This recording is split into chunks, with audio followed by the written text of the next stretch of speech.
হার্টের জন্য আমরা অনেক সময় যে পেইন কিলারগুলো খেয়ে থাকি সেগুলো কতটুকু নিরাপদ আজকে সেই টপিকটা নিয়ে আলাপ করব।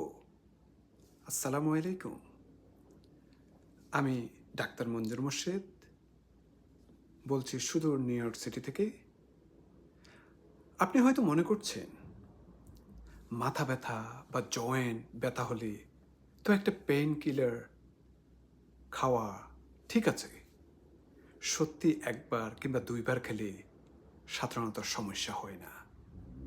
কিন্তু দিনে একাধিকবার সপ্তাহের পর সপ্তাহ ধরে এই ওষুধ খেলে আপনার হার্টের জন্য বিপজ্জনক হতে পারে। আজ আমরা আলোচনা করব কোন পেইন কিলারগুলা ঝুঁকিপূর্ণ, আপনার হার্টের জন্য কী ধরনের প্রভাব পড়ে, কারা বেশি সতর্ক থাকবেন এবং বিকল্প এবং নিরাপদ উপায়। Common over the counter pain killer সবচেয়ে বেশি ব্যবহৃত হয়ে থাকে, সবচেয়ে বেশি মানুষ কিনে থাকেন ফার্মেসি থেকে। এই যেমন ধরুন আইবুপ্রোপিন, মাইগ্রেন কিংবা সাধারণ ব্যথার জন্য, ন্যাপ্রোক্সেন জয়েন্ট বা মাসিকের ব্যথার জন্য, ডিক্লোফেনাক পেশি ব্যথার জন্য, অ্যাসপিরিন লো ডোজ কিন্তু নিজে থেকে বেশি খাওয়া কিন্তু বিপজ্জনক। মনে রাখবে এই ওষুধগুলো স্বল্প মেয়াদে সাধারণত নিরাপদ, কিন্তু দীর্ঘমেয়াদে বা উচ্চ ডোজে ব্যবহার করলে হার্টের ঝুঁকি অনেক বেড়ে যাওয়ার সম্ভাবনা থাকে। কিভাবে পেইন কিলার আমাদের হার্টকে এফেক্ট করে থাকে? যেমন ধরুন কারো ব্লাড প্রেশার আছে এবং আপনি অ্যানসেড বা আইবুপ্রোপিনটা খাচ্ছেন, সেটি আপনার সোডিয়ামকে রিটেনশন করে থাকে। মিন্স আপনার সোডিয়াম রিঅ্যাবজর্ব করার ফলে আপনার রক্তচাপ অনেক বেড়ে যাওয়ার সম্ভাবনা থাকে। এই উচ্চ রক্তচাপ দীর্ঘমেয়াদে হার্ট অ্যাটাক এবং স্ট্রোকের ঝুঁকি বাড়িয়ে দেয়। ধরুন হার্ট ফেলিওর, লেফট ভেন্ট্রিকল যে আছে আমাদের লেফট সাইডের যে হার্টের যে চেম্বারটা আছে সেটা অনেক স্ট্রেস হয়ে যায় যদি ফ্লুইড রিটেনশন হয়ে থাকে।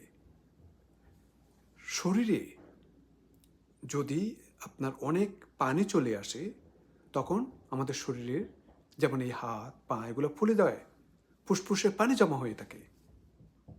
আবার যাদের ব্লাড ক্লট রিস্ক আছে তাদের জন্য কিন্তু অত্যন্ত বিপজ্জনক এই অ্যানসেডগুলা, non steroidal anti inflammatory drug, means আমরা যে পেইন কিলারগুলো খেয়ে থাকি সেগুলোও কিন্তু ক্লটিং রিস্ক, মিন্স রক্ত জমাট বাঁধার রিস্ককে অনেক বাড়িয়ে তোলে, যার ফলে হার্ট অ্যাটাকের সম্ভাবনা অত্যন্ত বেশি।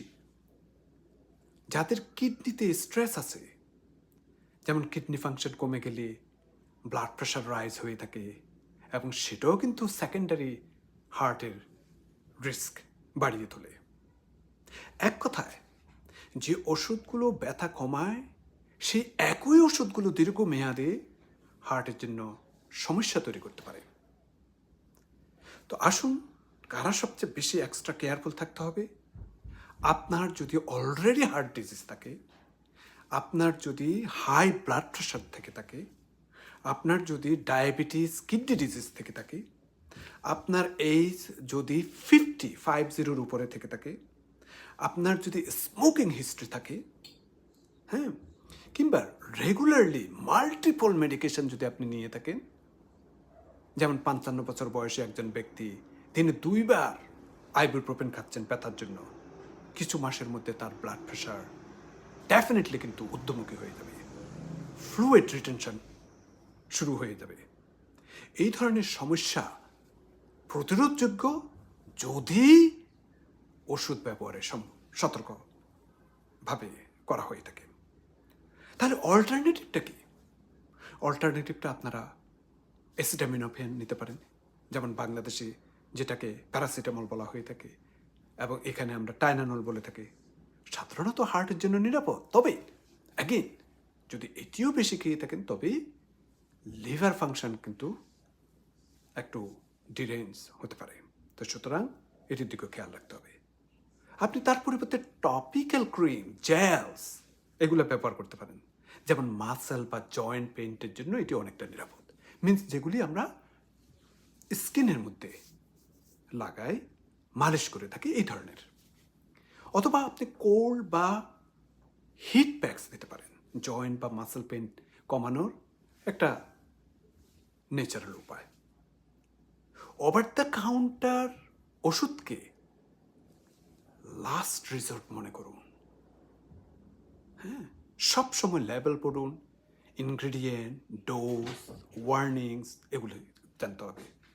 সবচেয়ে ন্যূনতম ডোজ ব্যবহার করুন। একসাথে একাধিক অ্যানসেড মিশিয়ে ব্যবহার করবেন না। যদি ব্যথা 1 সপ্তাহের বেশি চলে তাহলে আপনি আপনার ডাক্তারের সাথে কথা বলুন। এল্ডারলি পেশেন্টদেরকে অবশ্যই ডক্টরের সুপারভিশন থাকতে হবে।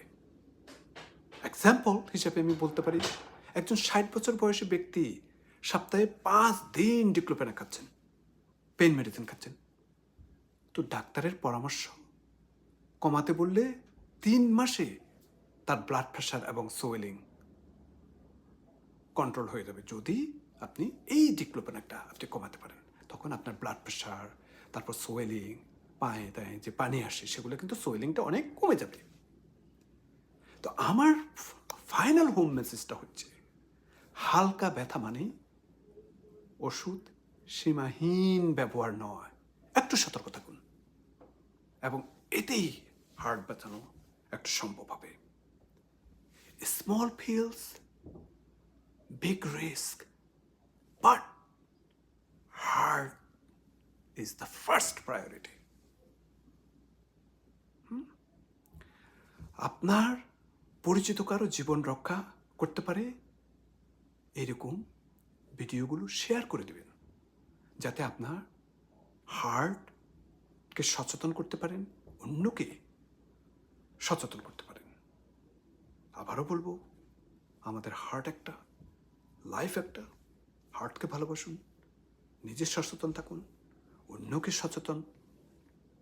সচেতনতা বৃদ্ধি করুন। আবার আমি আসবো আরেকটা নতুন ভিডিও নিয়ে। সেই পর্যন্ত আল্লাহ সবাইকে ভালো রাখুক, নিরাপদে রাখুক, সুস্থ রাখুক এবং আমার জন্য দোয়া করবেন, আবার যাতে আরেকটি ভিডিও নিয়ে আপনাদের সম্মুখে আসতে পারি। আজকে এই পর্যন্ত। আল্লাহ হাফেজ।